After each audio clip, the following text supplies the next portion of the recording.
My daughter, Teen, is having a birthday in a few days. Money is a bit tight, so I told her we can't afford a birthday party this year. Instead, we can buy a cake, a gift, and go out for dinner. She threw a tantrum over not getting a birthday party, but finally got over it. She told me she wanted a peanut butter chocolate cake and a tablet and wanted to go to an Indian restaurant. I told her she was being unreasonable. She knew her brother was allergic to peanut butter.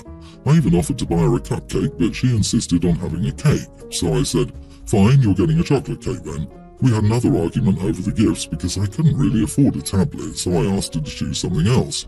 Still, she wouldn't choose, so I bought a new phone case for her. Then we had another argument.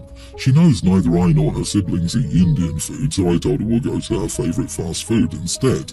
She threw another tantrum, called me an idiot and said, "Fine, have fun then, I'm not coming." She then called her dad and left with him. I've been trying to talk to her, but she only says she's not coming with us and won't talk to us. Am I the idiot for not being able to afford to give my daughter the birthday that she wants?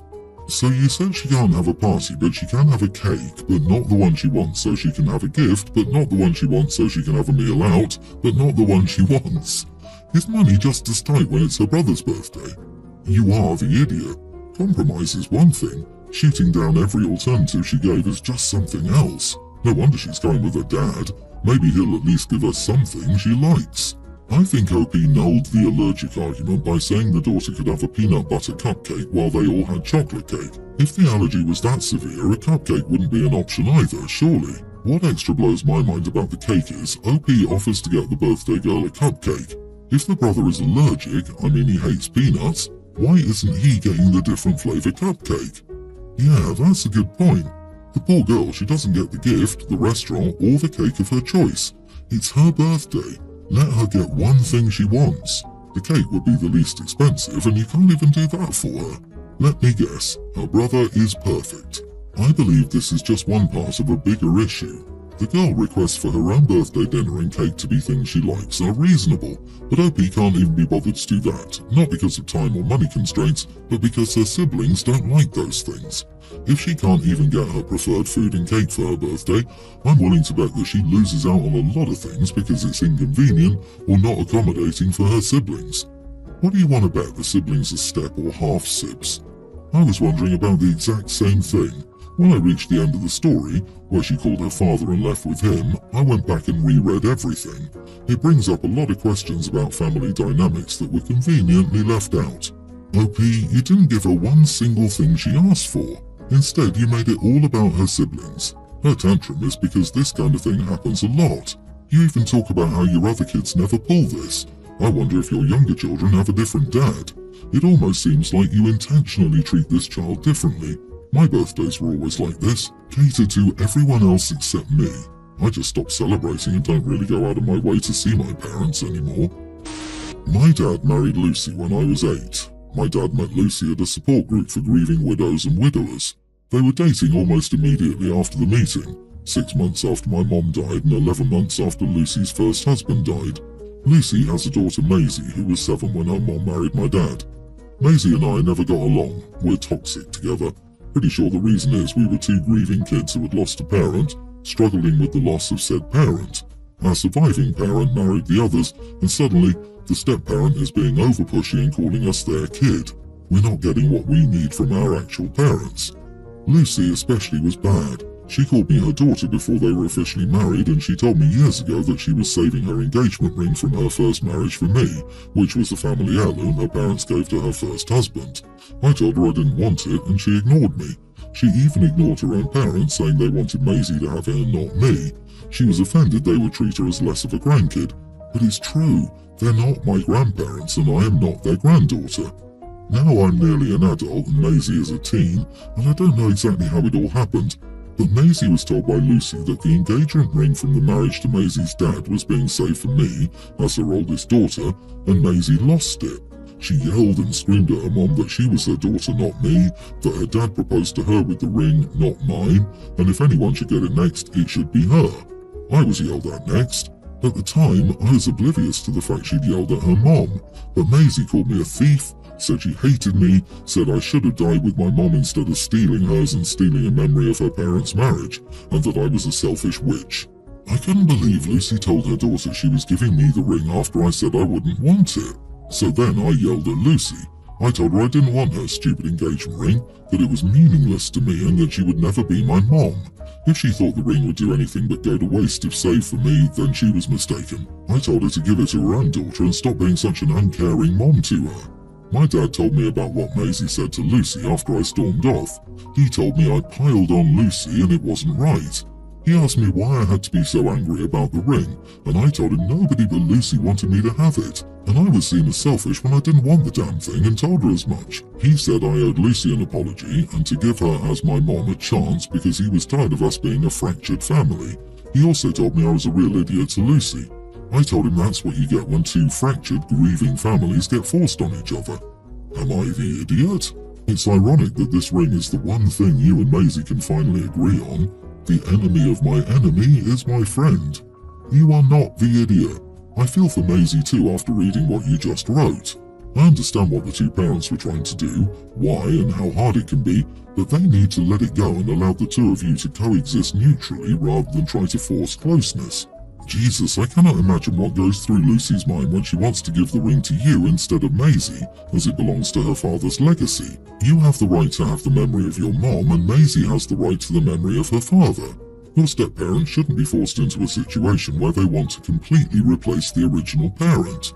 What a horrible situation. You and Maisie are growing up with such grief. Hugs to you. If I was Maisie, I definitely would have flipped too. Years of pent-up neglect just surfaced. You got caught in the middle and that blows. In my opinion, Lucy got what she had coming, especially since you had already told her you didn't want the ring. However, a word of advice, Maisie isn't the enemy, and you're both old enough to know that by now.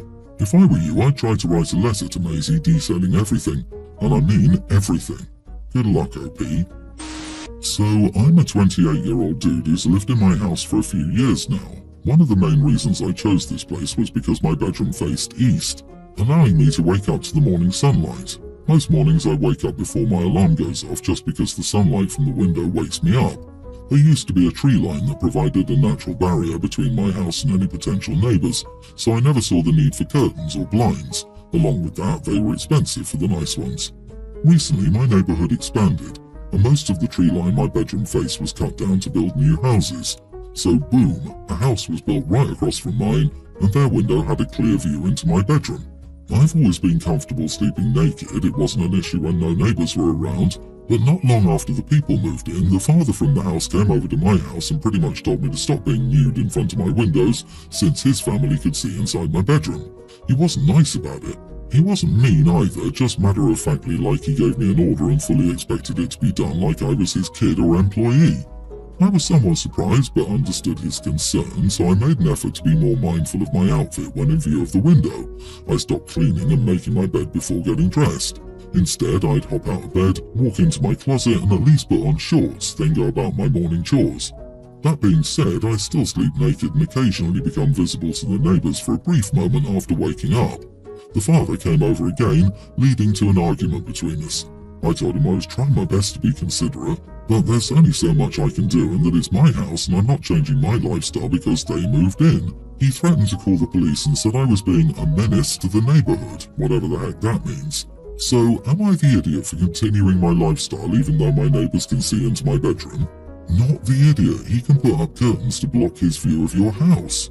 He's asking or telling you to put up curtains so that he can keep his windows open, while you block the morning sun that you wake up to.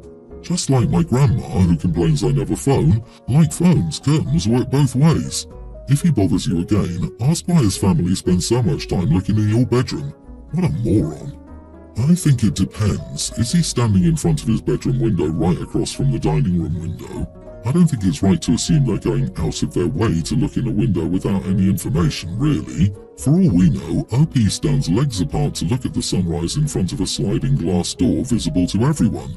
I really think it depends on the neighbourhood, house, setups. I agree with this. If they see a naked dude while they're sitting eating breakfast and can't avoid it without closing their windows, that's an actual issue. They should be able to have their windows open without the whole family seeing OP's morning ritual. I know this isn't for legal advice either, but if OP is in the US, it might also be illegal for OP to do this. You are the idiot, OP. Curtains exist to let in the sunlight and show only shadows. Whether they have curtains isn't the issue. They may be in their backyard or outside and can see you. You can sleep and walk around your house as you like, but why must you show off your lifestyle to the world? Stop flashing your neighbours. I'm sure you can solve this problem so you don't flash your neighbours. You act like there's no middle ground here when there clearly is. Sheer curtains, window film, etc. My female 24 sister 29 is in a tight spot. She has 2 kids. Ashley, young grammar school age, and Matt, a preschooler. Her husband passed away in a work-related accident. I won't go into much detail, but she got some money for his life insurance, and there are some other legal issues going on, and maybe she'll get more money out of it. Prior to the accident, she was a stay-at-home mom, but now, for obvious reasons, she needs to get a job. I don't have a regular job, so I'm free most days. Well, she asked me to babysit for her kids during the days, and she said she'll pay me whatever I wanted. She said she found something that would pay her well and she could keep their house and lifestyle and save the other money for her kids' future and emergencies. I told her that I didn't want to be a babysitter and to ask someone else. She told me that no one else can because her in-laws live in another state, our brother and sister-in-law work too, and both our parents also have jobs, so basically I'm the only one free during the day. I told her in that case she should send them to daycare, but she said that the kids aren't that well since the accident. She would prefer if they could be babysat by family, at least for a couple of months, until they can get used to the idea of losing their dad. Lastly, she told me if I could at least babysit for her in the morning, then our mom agreed to cut some hours so she could babysit during the afternoon. I told her that what they were going through was very sad, but I stood my ground about not babysitting. That's not what I want now. I told her that was the final answer and to stop calling me over that because I won't change my mind. She cried and called me an idiot. She went on and on about how hard her life is. She said that her kids always cry because of their dad and they need family now and how I should help her when I can. I told her that her kids are not my responsibility. She could ask, but I'd already said no, so she should drop it. Now everyone in my family is angry at me. Am I the idiot? You are the idiot. Your sister and her children have just been through massive trauma lately. It's understandable that she wouldn't want to just send them off to daycare.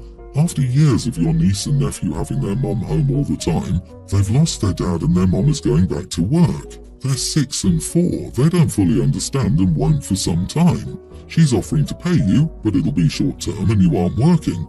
I can't understand not wanting to help the family after such a tragic, traumatic event. Not the idiot. Who wants someone who has zero interest in babysitting their kids to care for them full time? It's a sad situation, but that doesn't make OP responsible. She's not looking for something occasional. She wants to hire you for a full-time babysitting position, likely at a strong discount, or she'd hire a professional nanny. If she asked for something occasional, I think it would be pretty heartless to decline. But what you've described is a long-term trap that will fundamentally change your lifestyle. Right? An OP could literally write, "My whole family just died in a fire, so I asked my only brother left to watch my kid for an hour while I identified the bodies." People would be like, "Your kid's your responsibility." I think it's pretty selfish. Help her out. It's only a few months before she feels ready to let them go to daycare. She's offering to pay you whatever you want. Moreover, if you don't help her out, what right would you have to ask her to help you out if you ever find yourself in a predicament and need help from your family? My 33 female brother has been married to his wife for about 10 years. He has a young teen daughter and she has a teen daughter. My niece is extremely smart and her teachers believe that she'll have a very good future, so to help her, my sister and I have been saving money for her college. Now that my niece is going to high school, we talked about which school she should go to. My brother mentioned that there's an extremely good but also very expensive school that he wished he could send his daughters to, but unfortunately he can't afford it, so our niece will have to go to the same high school as our step-niece. After discussing this for a while, we let him know that we have set a college fund for our niece and that based on our calculations, we can afford to use some of that money to send our niece to that school. Sister-in-law asked if we could do the same thing for her daughter, and we told her that we couldn't because the rest of the money was for our niece's college. She thinks my sister and I are both idiots for showing favoritism. Am I the idiot for not paying for my step-niece's school? I saved some money for my niece's school and college and never did the same for my step-niece, who is just ordinary and not smart like my niece, and I do know her well. And like a good aunt, I want my niece to have the best of everything. Also, my brother is okay with accepting the money for my niece's school. Not the idiot. It's already very generous of you to provide for your niece. Your sister-in-law and her family should consider what they can provide for their daughter. You're not responsible nor obliged in any way to provide for her. It may be useful, however, to have a talk with your niece and make sure she doesn't feel guilty in any way for this decision. Not saying anyone will guilt trip her, just that sometimes good, sensitive people feel guilty for good that comes into their life. I don't know. After 10 years of girls growing up together as sisters, I think it's pretty wild not to see them both as family. There are missing reasons in this post, either distance or favoritism. Nobody is obligated to give anyone money, but after 10 years, I wonder why they treat the girls so differently. I kind of feel the same way. Not that OP is obligated to pay for the stepniece, but it's not like OP's brother only just got married. It's been 10 years, maybe a bit longer since they've been married 10 years, but together longer. It's just odd that OP and her sister don't have a bond with their brother's stepdaughter at all. She is family, even if she's not biologically the brothers. I mean, OP calls the stepdaughter not smart, so it shows how little she cares for that girl, despite her being in the family for over a decade.